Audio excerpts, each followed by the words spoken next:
Welcome to the InnovaBuzz podcast, where we share all kinds of tips, advice, and interview guests on all things innovation and leadership in modern marketing.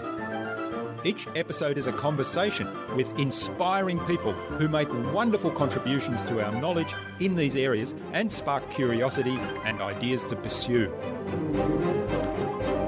Join me, Jürgen Strauss from InnovaBuzz, and let's get into today's masterclass on this InnovaBuzz podcast.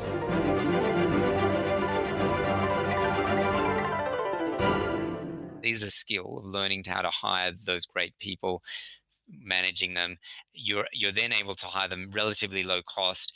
You can get twice or three times as much done as you could personally, and you're a much more valuable resource to a company or as an entrepreneur.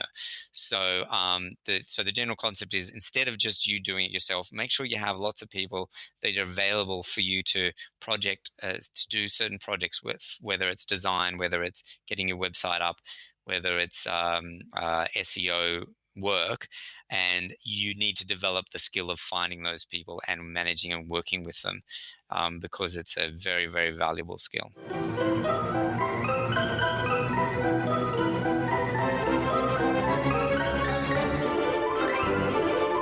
Hi there, Innovator. It's really great to be back with another episode. I hope you've had an awesome week so far. I trust too that you enjoyed my conversations with Zach McGill of Perk Health and with Lindsay Dix of Celebrity Sites. I'm really excited today to have on the InnovaBuzz podcast as my guest, Rob Rawson. He's the CEO and founder of Staff.com, which is software for actionable productivity metrics, and of TimeDoctor.com, which is a time tracking and productivity application for remote teams. Rob originally trained as a medical doctor and always had the desire to start and build his own business. When he discovered he could make more money from his internet business than working as a doctor, he then switched to becoming a full-time entrepreneur. A quick promotional message from our sponsor, that's InnovaBuzz, where we help coaches and consultants build professional credibility, engage their target audience, and connect with their ideal client. That requires absolute clarity about who your ideal clients are and how you can help them. To help you get that clarity about your ideal client, take a look at our Marketing Master mini class, where in less than 30 minutes you'll gain absolute clarity on your ideal client and how you can communicate with them to build and strengthen an engaging, enduring relationship. Access the Marketing Master mini class at innovabiz.co/Marketing Master. It's completely free and accessible without even giving away your email. In our discussion today, Rob talked to me about building and running a remote team of over 80 people spread in 31 different countries. He described his effective hiring process for remote teams and also how to deal with cultural differences between people in teams spread over so many countries and how to keep strong communication going. Without further ado then, let's fly into the hive and get the buzz from Rob Rawson.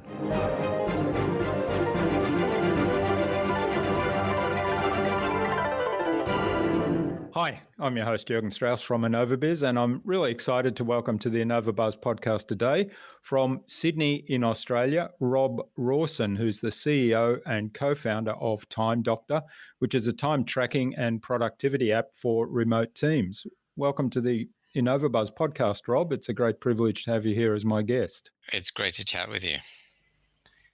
Now, Rob, you started your professional career as a medical doctor, which is really interesting how you then transitioned into an online business. I think you started an internet business on the side and then discovered that you could actually make more money and have more influence running that career full-time, and then you transitioned and became a full-time business owner and entrepreneur. And during that journey, you started building remote teams, which I think was where TimeDoctor had its little genesis, but we'll hear a lot more about that in talking to you today. So I'm really looking forward to talking more about the lessons you've learned on that journey and all about TimeDoctor today. But before we do that, give us a little bit more about that background, how you got started and what were some of the pivotal moments. Sure. Well, I was always entrepreneurial and loved starting businesses, was trying lots of different things, marketing businesses, even while I was in medical school, actually. So I was just doing that in part time while I was a doctor. And then it eventually led to a full time career and business outside of medicine. So it's quite hard to be a doctor as well as in business. It's really something you have to dedicate your life to, being a doctor. So made a decision to leave, even though it is an amazing profession. But as you mentioned, now I'm more in this kind of remote team philosophy, and it's something that's really interesting because it is growing. There's a lot of companies that are out there that are promoting it, really mainstream people, even like Bill Gates recently was saying that remote is the way to go and all companies should be working remotely, and a number of other very prominent business people that are saying that it is the way to go.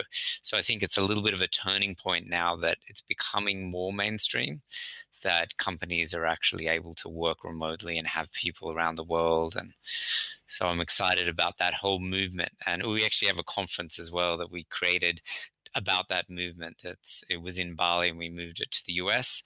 But it's a whole conference on how do you do that, because it's a little bit bewildering for people that just don't understand, how do I manage these people? How do I do it all?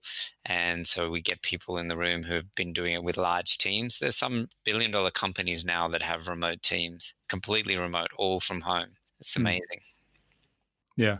Yeah. I mean, there's a lot to unpack there and explore some more. But I mean, I mentioned to you before we started recording that back in my corporate career, I was running remote teams even before the internet, and it was partly because it was a global company that had decentralized large aspects of both its manufacturing and its technical support and research and development. And I was in that technical support and research and development area running kind of teams in 5 or 6 different locations, but they were physical locations in laboratories. So each location had its own kind of group there, and they were part of a bigger team. And today, I think what you're talking about is a lot more around people working from home. So what do you see as why is there this push, going up to even the big corporations like Microsoft looking at this is the way of the future?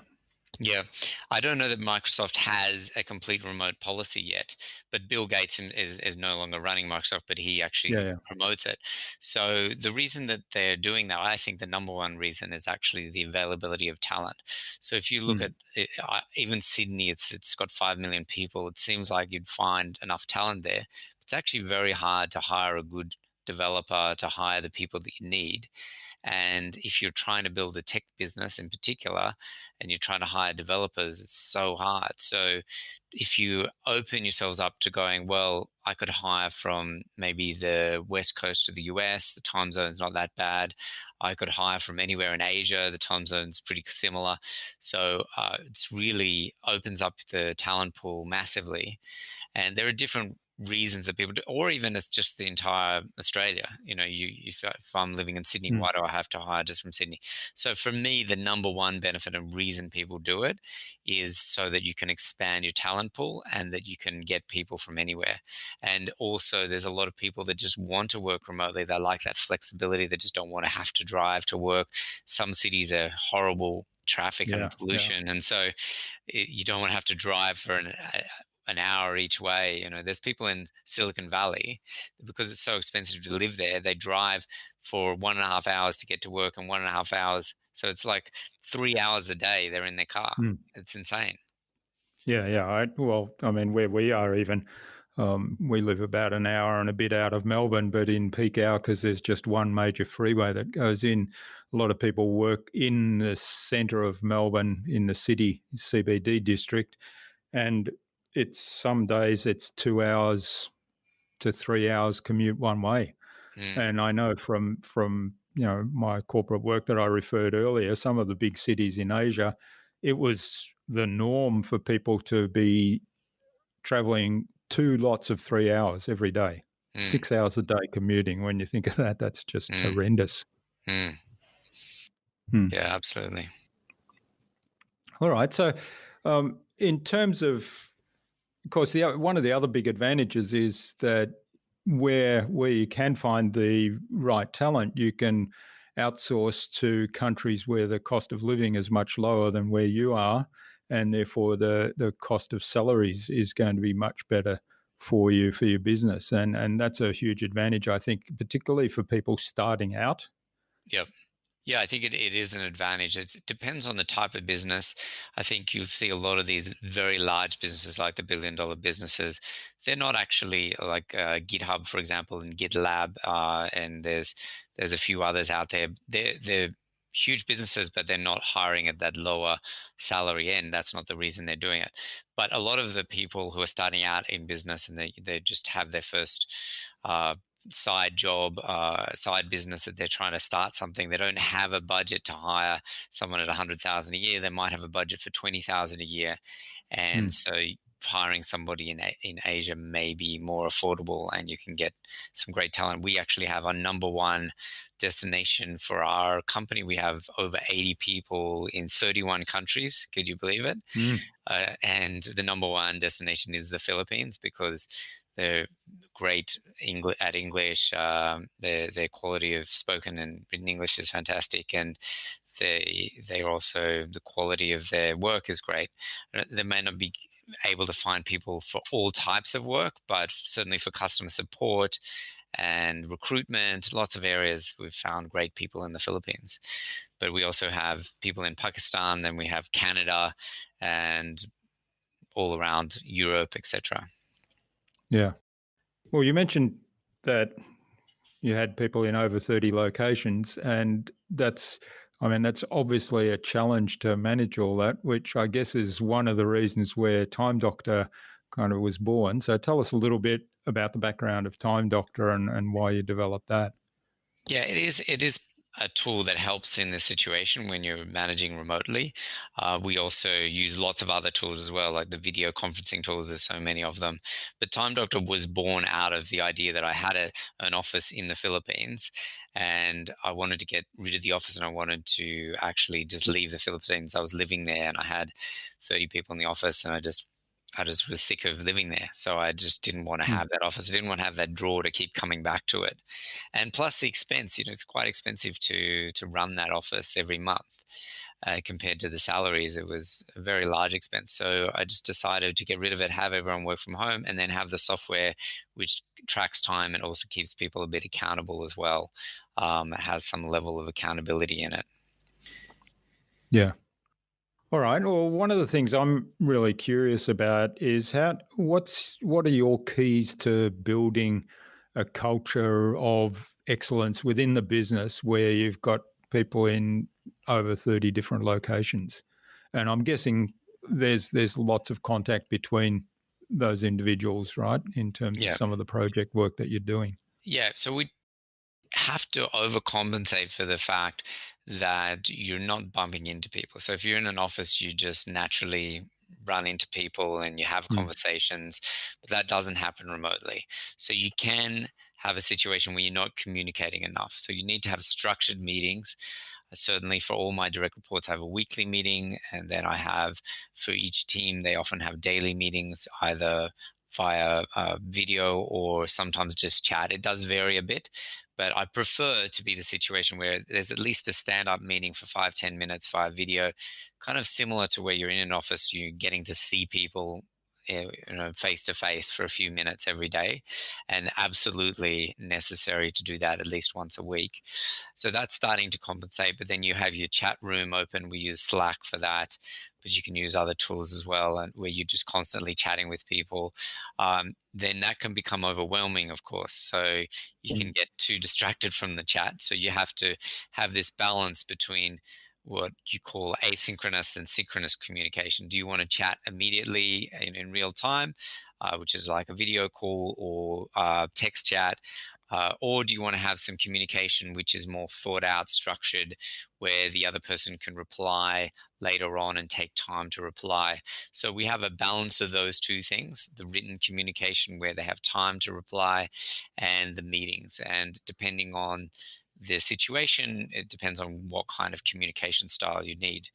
But absolutely, you need to work on that communication and the structure, and make sure that people are not forgotten. Yeah. So there's lots of tips that you kind of learn through the years, but it's not really rocket science. I mean, it's sort of similar to, like you said before, you had people in different offices. They're actually in an office, but they need to still communicate together and work Mm. together. Yeah, that's right.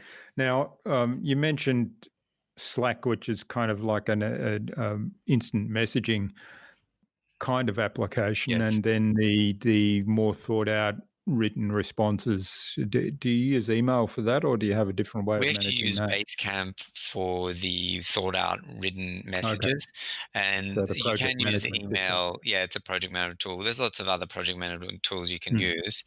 Basecamp's relatively inexpensive, and it has a lot of different functionality in it.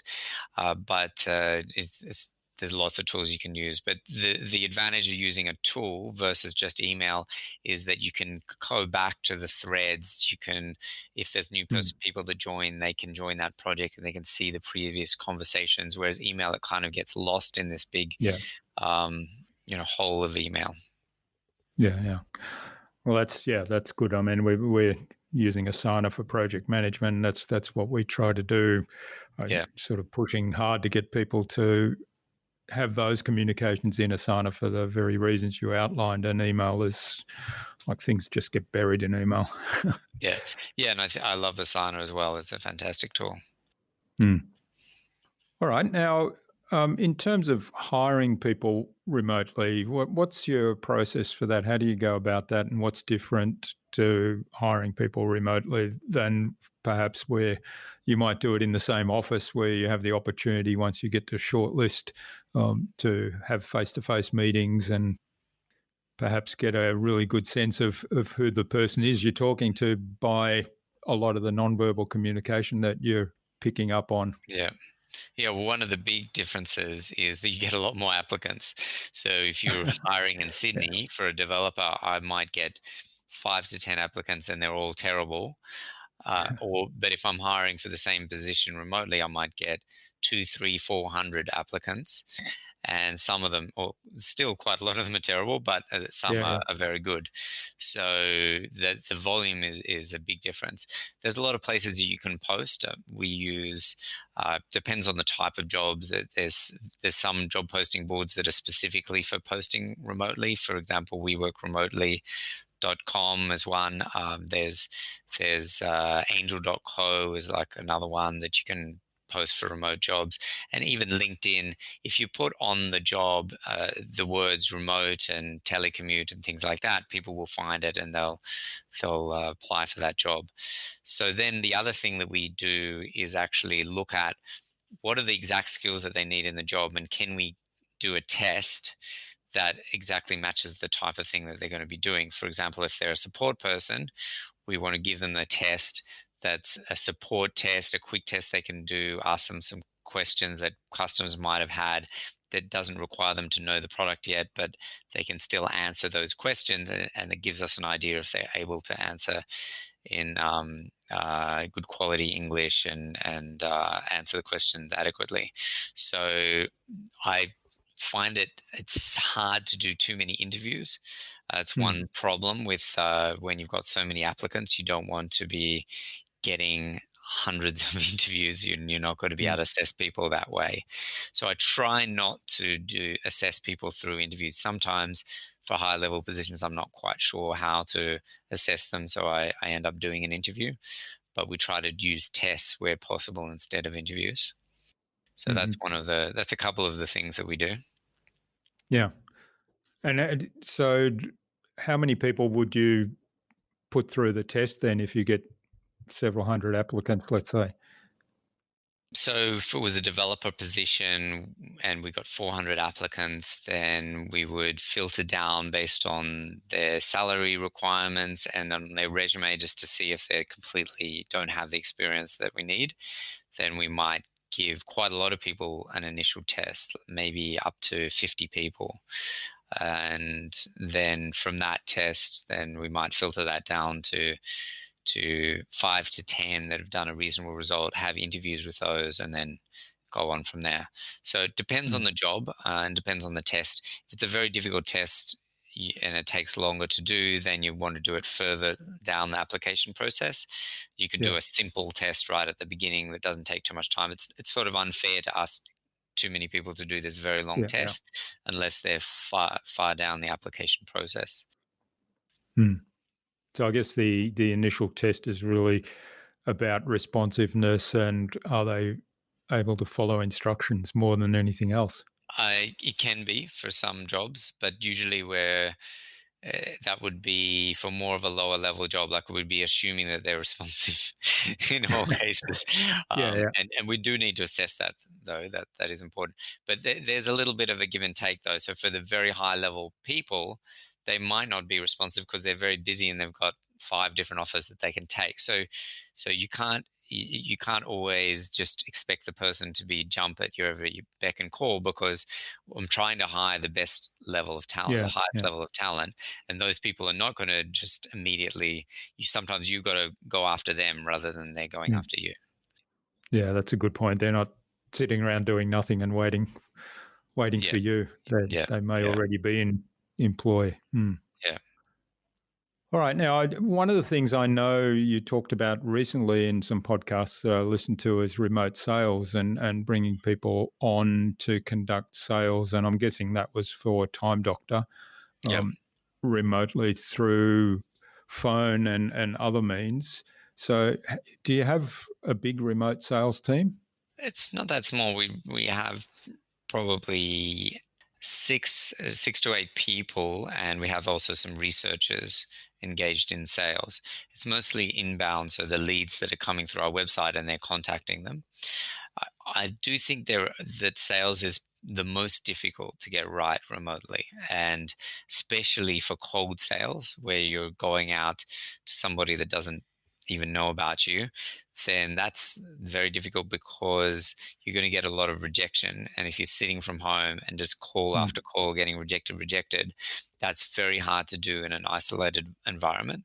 So I'm not yet convinced that, and this is one area where I think it's a little more difficult to do it remotely. So I think that inbound sales where they have the leads is definitely possible to do remotely, and we're doing a reasonable job at that. I think we're trying to improve at that at the moment and get that right, but it's definitely working and it's succeeding. So Yeah. it's something that we're So, still working on.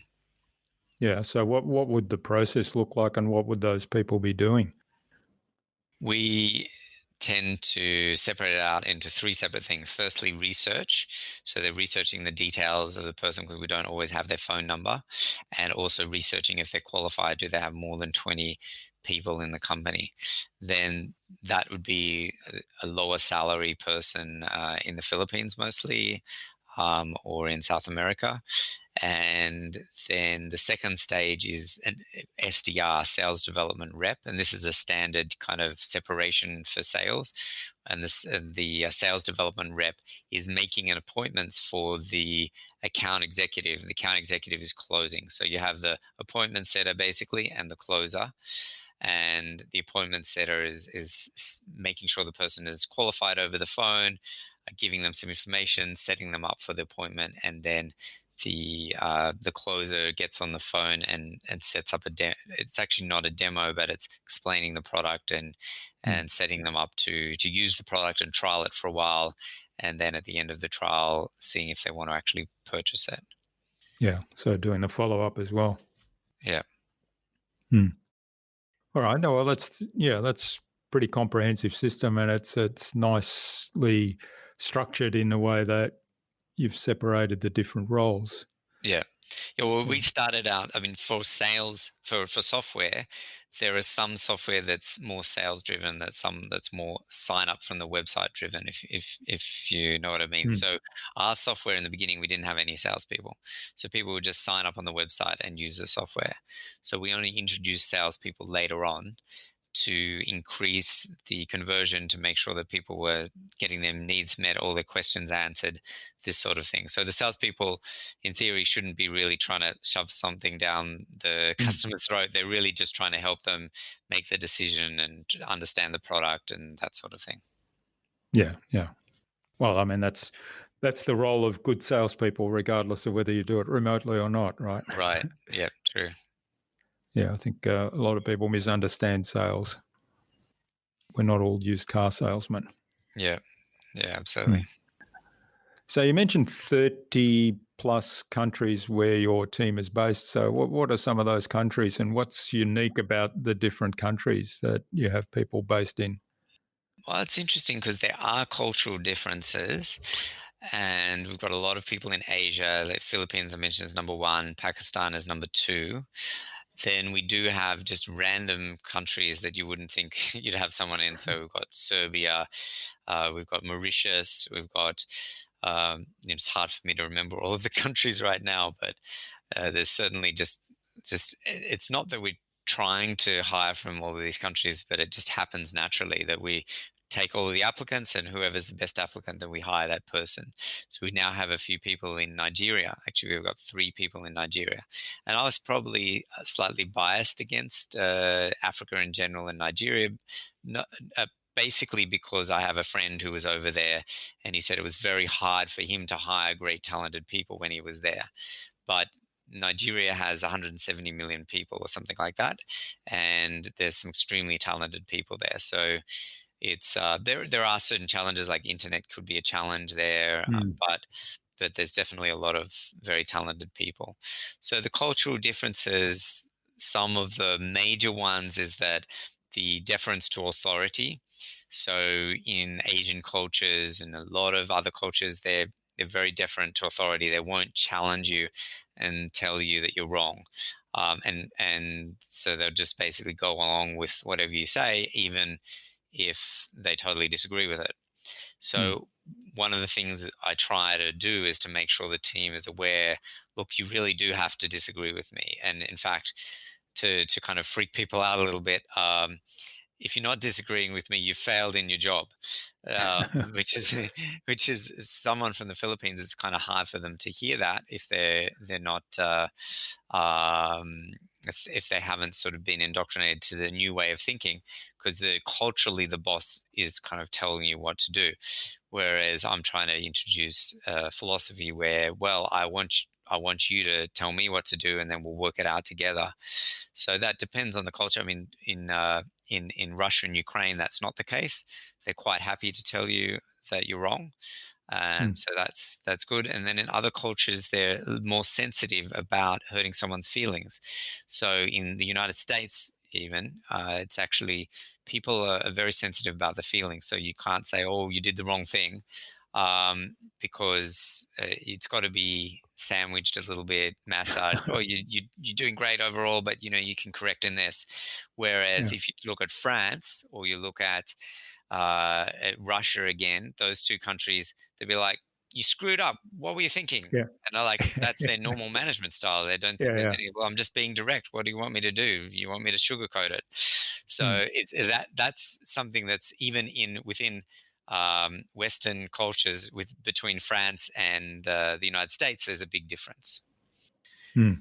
Yeah. Yeah, well, those differences are really important, and when you're working across so many different countries, it requires a lot of flexibility, right? You sort of got to remember who are you talking to, and what do Yeah. you need to do here? Yeah. Yeah. Yeah. Hmm. Yeah. So you mentioned that with all these different countries, it's not by design that you have people there. It's more that those are the best for a particular role you're filling.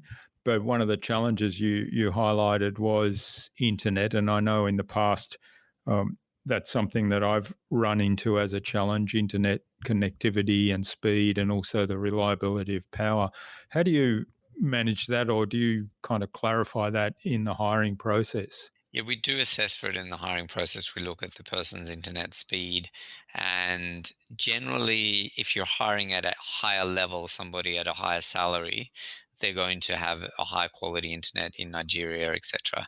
If you're hiring at the very lowest salary levels, then you're starting to see that be more of a problem because they've got the really cheap internet. They can't afford something higher. So depends on the person and the salary level. That's not a huge issue. I think the internet, I don't find it's a huge issue. I think the time zones is an issue once you start getting into 3 different time zones. So you've got Mm. Asia, United States, and Europe. And then if you want to try to meet all together, then one of you has to be meeting at midnight. So Yeah. that's a problem. At the moment, I'm doing several meetings at 6 a.m. my time, and that's for the United States and Canada mostly, but then we also have some people from Europe. And there are other people that really couldn't even be in that meeting, like the guy from Mauritius. That's still going to be 3 a.m. for him. So, or, midnight for him. So it's just really too hard to do regular meetings. And for my all hands meeting, because I like to have an all hands meeting once a month. So that's challenging. And I'm probably, at the moment, I'm doing it about 10 p.m. I might have to move it even later to 11 p.m. or 12 p.m. midnight my time, because I'm in the unique time zone, which is kind of latest in the world. Australia is Yeah. kind of to the latest. So if I'm at midnight, it does accommodate most people. I think everyone at midnight. So, but I don't like to work at midnight. It's not my. Yeah, yeah, Just that's once a right. month I can do it, but Yeah. I definitely don't like doing that. Hmm. So do you ever get everyone together physically in a Yeah, location? we have had whole company meetings. We've done one whole company meeting, then we've had leadership meetings.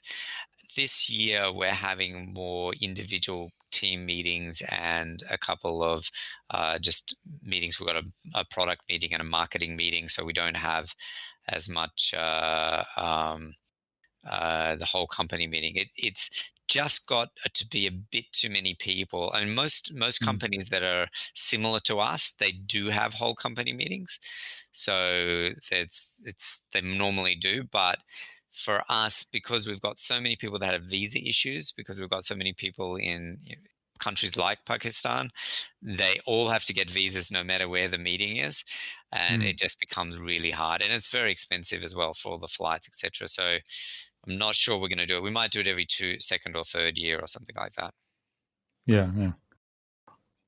All right. Well, this is fascinating, Rob. I could go on for ages exploring how you manage the remote teams, and it's a subject that I've always been fascinated by, and obviously had a lot of experience with in the past, but also still working with remote teams now. And I think, as you pointed out, the possibilities that it raises in terms of how much talent you have, and the other thing I think it in terms of the people that are working remotely, it opens up a whole lot of possibilities for them. I mean, if you take, for example, um, people that are raising young families and want to spend more time with their young families, and that's potentially in conflict with a big corporate career. So if they're Yeah. able to work from home in a job that's fulfilling and gives them a meaningful contribution, and also a salary that enables them to sustain their lifestyle, then that's a win-win for them as well. Yeah. Yeah. And that can be a reason why a lot more companies in Australia or the United States are actually going to move towards this, just because their employees are demanding it. Mm. And if they want to hold on to that talent, then they're going to have to allow them to at least work remotely one day a week. I think the idea of having the young children is an interesting one. I think it's difficult if you have a very young children and you're looking after them at home. It's very Mm. difficult to work effectively. So we look at that carefully, because if somebody is the primary caregiver, they don't have anyone else looking after the kids, and they're trying to work from home, I found that not to work personally. Yeah.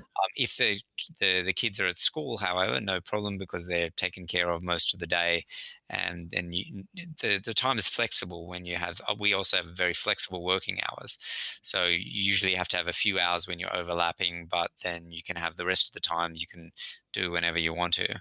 So as long as you're not having to look after the 1-year-old like for the entire day, Yeah. then it's okay and it works. Mm. All right. Well, as I say, this is absolutely fascinating, and I could go on talking for ages, but I'm aware of the time. So I think it's a good point to move on to the buzz, which is our innovation round. And it's designed to help our audience, who are primarily leaders and innovators in their field, with some tips from your experience. So I've got 5 questions, and hopefully you'll give us some really snappy, insightful answers that'll inspire people to go and do something awesome today. Okay. So, what do you think is the number one thing anyone needs to do to be more innovative? I like the idea of choosing the area, and I was gonna say just taking the time to be innovative, but honestly, everyone knows that.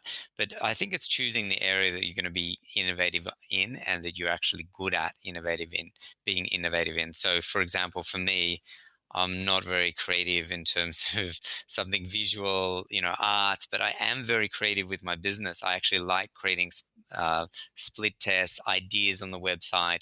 This really excites me. So definitely creating the time and choosing the right thing to focus your innovation on.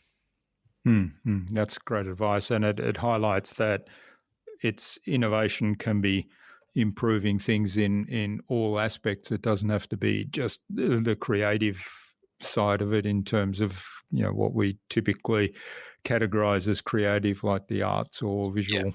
yeah. Yeah. All right. Now, what's the best thing you've done to develop new ideas? I I actually have a process for ideas where when I get up in the morning and nobody's up yet, I lie in bed, and I believe that the most creative time or for new ideas is when you're just woken up. So I lie in bed, and then I think about, I have some questions that I want answered, and I just ask my brain to answer them while I'm still in bed, sort of half asleep. And I come up with really good answers at that time that I'm not able to come up with. I also, if I do happen to, during the middle of the night, have ideas, wake up and I have ideas, I always write them down. Yeah. I write them down actually in our app, but it can be any app that you just write them down in the middle of the night. And some of my best ideas are also in the middle of the night. So that's generally how I'm coming up with great ideas. Mm. Mm. Yeah, I like the writing them down in the middle of the night. I find I have to do that because otherwise I can't get back to sleep. I've got Yeah, to get them out of my that's head. Yeah. absolutely another reason to do it. Yeah. Yeah. All right. Now, you mentioned one resource there. Do you have a favorite resource that you use most often? For business in general. Yeah. Yeah, I really like recording a video on your screen and then being able to share it with people, and also recording images. Now, there's several tools for this. There's one called Use Loom, and there's another one that I use as Screencast as well. So, or Snagit and Use Loom are the two ones that I can recommend. But the whole process where you can record the video, you can annotate, you can then share it very quickly with a link. If people are not already doing that, it's really critical for remote communication. Hmm. Yeah, that's great. We do that all the time, and that was a big breakthrough for me when I started doing that, and also just record yourself doing some process, and then have the team document that, so it works really well. Yeah. Okay, now what's the best way to keep a project on track? It's for me, what we've started doing now is having weekly metrics, and we pick a metric for each person in the team, and one or two or three metrics, and then we report on those weekly. And it has to be weekly, not monthly, so that there's a regular feedback cycle that you see that you're getting on track. And then we have, in that meeting, we also have a rock task, which is 1 to 3 things that you're going to do for this quarter, and then what is the next step. So in that meeting, it's following up on the next step from last week, and what's the next step from this week. So it's not a whole large list of things. It's focusing on just one thing, and it's not that's the only thing that they're doing, But because you're focusing on that one thing, it's keeping the meeting focused. It's keeping the project and the quarterly rock focused. What is the big thing that you're focusing on for this quarter? And what is the one thing that you're doing this week? And that I find effective when I've tried to do follow-ups for like, oh, what's the 5 things that you do? What's the 10 things that you do? That could be okay in a one-on-one meeting, but for the group meetings and the group follow-ups, I do it as a one thing that you're following up on for the quarter and for the week. And that's really effective. And the 1 to 3 metrics that you're reporting on every week that you're responsible for. That's a really good way to do it. Yeah, I like it. All right. Now, what's the number one thing you think anyone can do to differentiate themselves? I think it depends on the business. It's really hard to say for general business, for business in general. But if you're talking about for your personal skills, which also can relate to your business, I would say learning how to project manage using multiple resources, multiple low-cost resources online, which is similar to the remote that we're talking about. But if you're able to get twice as much done by hiring someone on a platform like Upwork or freelancer.com, and you're not just hiring one person, but hiring 5 or 10 people. If you figure out the skill of how to do that, and it is a skill of learning how to hire those great people, managing them, you're then able to hire them relatively low cost. You can get twice or 3 times as much done as you could personally, and you're a much more valuable resource to a company or as an entrepreneur. So the general concept is, instead of just you doing it yourself, make sure you have lots of people that are available for you to to do certain projects with, whether it's design, whether it's getting your website up, whether it's SEO work, and you need to develop the skill of finding those people and managing and working with them, because it's a very, very valuable skill. So that is probably one of the biggest ways you can differentiate yourself. It's like you can be a software developer in Australia, but you're not differentiating yourself as much as you would be if you can learn how to hire 20 software developers all around the world, right? So software development is a good skill, but hiring 20 software developers is probably an even better skill. Yeah, that's good advice. It sort of comes back to leverage. How can you leverage your skill and add a complementary skill to be a lot more effective? So. Yeah. All right. Well, thanks, Rob. This has been really great. Now, where can people find out more about you and about Time Doctor, and maybe even reach out and say thank you for what you've shared today?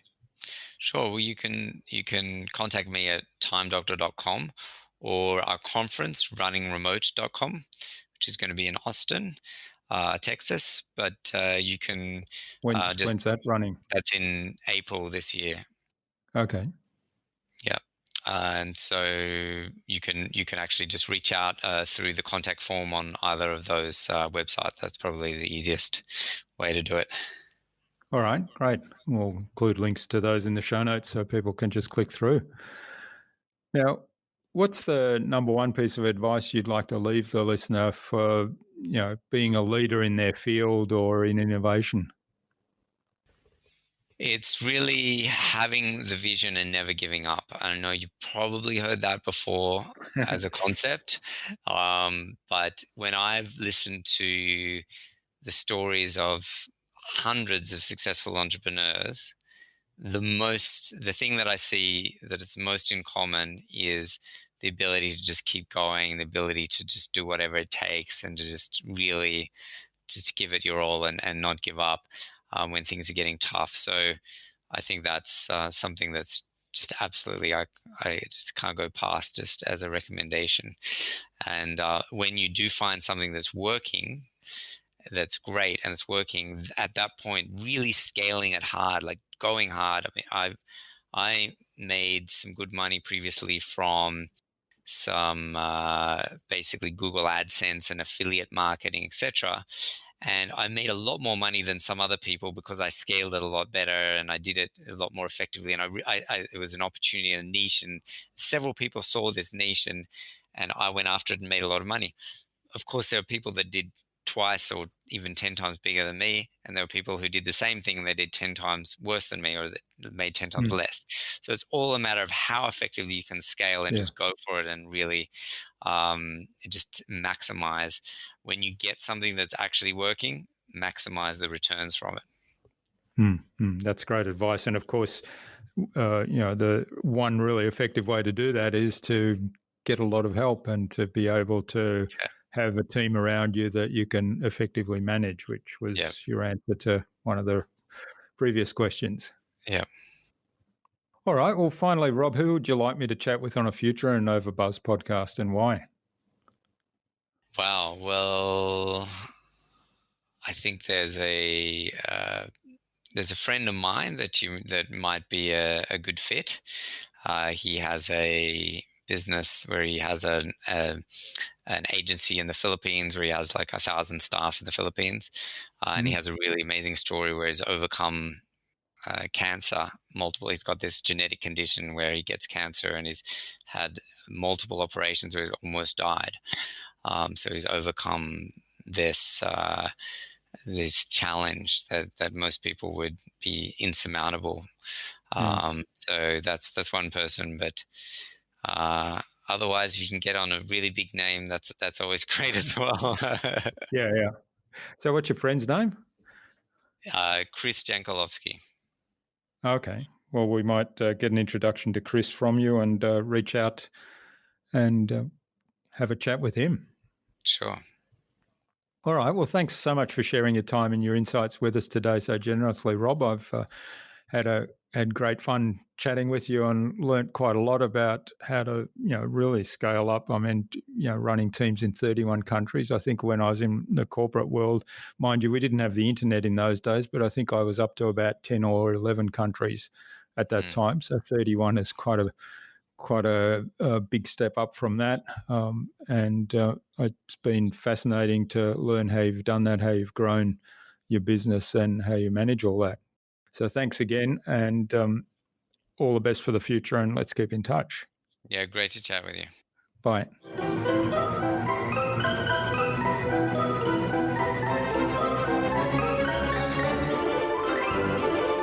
I hope you enjoyed that insightful and informative conversation with Rob and took something away from his episode. I was really impressed by all the systems Rob has built to enable him to run such a diverse team across so many locations. I'd love to know what you took away from Rob's episode. Leave a comment below the blog post, which you can find at innovabiz.co/Rob Rawson. That is ROBRAWSON. All lowercase, all one word, innovabiz.co/Rob Rawson. You'll also find contact information for getting in touch with Rob there, as well as links to the Time Doctor website, his social media pages, and the other resources we spoke about in today's conversation. Rob suggested we have a conversation with Chris Jankolovsky, the founder and CEO of Remote Staff, on a future InnovaBuzz podcast episode.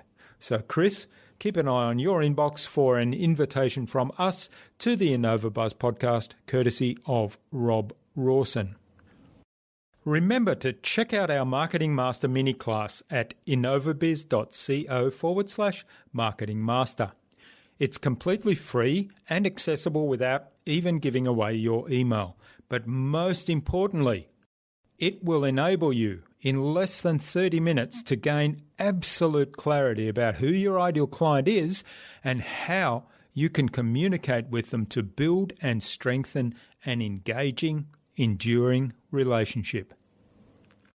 And if you'd like our help to go even deeper into marketing mastery, or our help with producing your very own podcast, even launching your very own podcast if you don't yet have one, then send me an email to jurgen@innovabiz.co and we can set up a quick call to have a short conversation and find out whether we're a good fit for one another.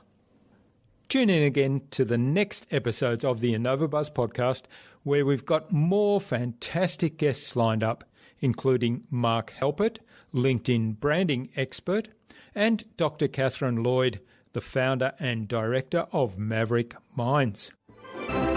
Stay connected with us by subscribing to the InnovaBuzz podcast at innovabuzz.com/subscribe. innovabuzz.com/subscribe. Make sure you never miss another episode. It would also mean a lot to me if you leave us a review, because what you think matters.